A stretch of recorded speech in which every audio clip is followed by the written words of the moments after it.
Hello everyone, and welcome back to the next tutorial video of the Manifestation Wheel playlist series. So, we're taking a look at the Etherics Manifestation Wheel, and we're going to look specifically today at the second ring, which represents the planetary ring. So, in a previous video, we've already looked at the first star constellation ring. Now, the second, we're going to look at the planetary ring, all of the planets that are here. So I'm going to be reading them out. So I'm just going to start off over here with Jupiter. Okay, so we have Jupiter. Let me bring it down to the camera here. We have Jupiter, we have Pluto, we have Ketu and Rahu, or Rahu and Ketu. Now, if you're a Western astrologer, or if you follow the tropical zodiac, you may not be too familiar with these two. These represent the north and the south nodes of the moon, okay? And that is used very commonly in Vedic astrology, or Jyotish, okay? Then we have the sun, we have the moon, we have Mercury, we have Venus, we have Mars, we have Neptune, we have Uranus, we have Saturn, okay? So those are the 12 planets that we're going to be working on through this board today. As I have said, it's recommended to look into the Vedic astrology, the Jyotish of astrology. And like I said, you do not have to be a professional astrologer to use this board. You can be completely new to all of this and work with the board very well. Okay? But again, if you do have an astrological background, this is going to benefit you tremendously even more. Okay? So I would just recommend having a passing familiarity with what is contained inside the star constellations, what is contained inside the planets, okay, what each planet represents, understanding its benefic and malefic qualities. And you don't need to worry, because if you go down into the video description, you'll find articles that will help you become acquainted with the benefic and malefic qualities of planets. Now, in a previous tutorial, I was putting pegs directly into certain star constellations. And I'm going to do that right now as I work with Pisces here. So I'm going to put a plus and minus. Okay, just going to put the pegs in the plus and the minus peg holes of Pisces. Just using that as an example because that is my sun sign where Pisces is.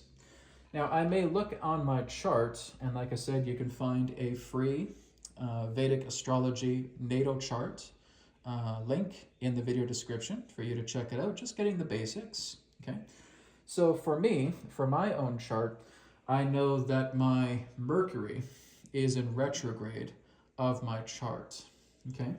So what I want to do is, as my Mercury is constantly in a state of retrograde through my natal chart, I want to work in helping to harmonize that. So I'm going to look around the board and I'm going to find Mercury, okay? So it's Ketu, Rahu, Sun, Moon, and here's Mercury right here, okay? So I'm just going to put my finger here right on where Mercury is. Let me hold that up to the board so you can see it a bit better. Okay, there's Mercury, all right?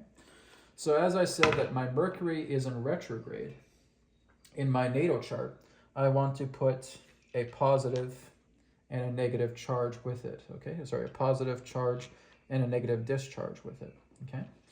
So what that means is now that I've put the plus and the minus in the planet of Mercury, it's balancing everything out pertaining to Mercury, right? So if Mercury goes in retrograde, if it has a retrograde cycle, I'm not getting hit with that intensity of Mercury. And of course, because it has a bit of a fragility in my own chart with it being retrograde, I'm putting the plus and the minus relating to that. So what I'll do is I'll go through my natal chart through Vedic astrology, and I'll find out exactly what is retrograde, okay? Now, retrograde is basically a point of resistance happening around the planet. The planet is basically going into, again, a reverse cycle, an inverted cycle in that way, okay? So what I'm doing is, now that my Mercury is taken care of, I'm going to naturally take care of two other planets, because these two planets are always in retrograde pertaining to Vedic astrology. That is Rahu and Ketu, okay? Those are the north and south nodes of the moon. So I'm going to put two pegs in there. Okay, so there's Rahu, the plus and the minus. okay? And then I'm going to go to K2, and I'm going to do the same. Now, Rahu and Ketu do have inherent qualities that can be beneficial, okay? But because they are always in retrograde, it's always good to have these 4 pegs in the positive and minus, or the plus and minus areas of Rahu and Ketu at all times, okay? That would be one of the first things I would do when I'm looking at the planetary ring of the manifestation board, is I would take my pegs and make sure that Rahu and Ketu are balanced, because they're always in retrograde, okay?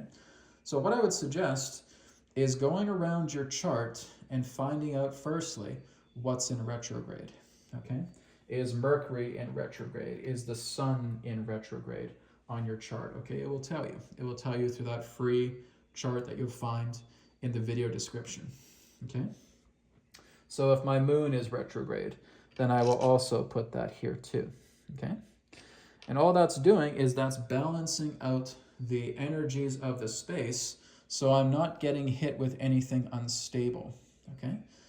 When I'm putting these down on the wheel, I'm getting stability. That's why I'm putting the pegs in the plus and the minus peg holes of each planet that is personally affecting me in a retrograde state, okay? So it's coming into my chart. I see in my natal chart, okay, I have a retrograde Moon, I have a retrograde Mercury, and I want to take care of those, okay? And then again, I want to put Rahu and Ketu. I want to put pegs in there so that the plus and the minus, other words, the benefic and the malefic, are completely balanced. The benefic is being enhanced, and the malefic is being inhibited or dampened, okay? So I'm putting a reduction on the malefic qualities of a planet or a star constellation, and I'm putting an enhancement on the benefic qualities of a planet or star constellation, okay?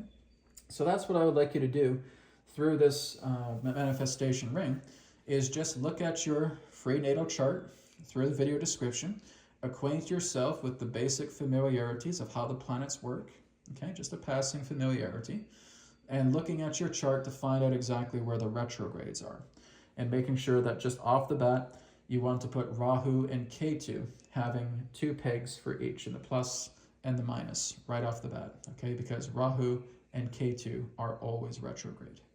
So that is giving you the idea of the planets, is we just want to find out exactly through our own chart, and maybe we have our family's chart as well too. Maybe we're doing one from our mom, our dad, our sister, for example, our partner, our kids, okay? And we're putting that into the manifestation wheel, pertaining to their star constellations and to their planets, their planet alignments, all right? So that's what we're doing for the wheel here, and this is giving us a very powerful charge when we have these pegs placed in the plus and minus peg holes of the particular planet and star constellation in question. You're now getting your entire house enhanced with this powerful star constellation energy, planetary energy that is balancing everything and bringing you into a tremendous boost where manifestation will become very, very vivid and very, very simple. But we're going to be getting more into that in the next video. So I will see you in the next video.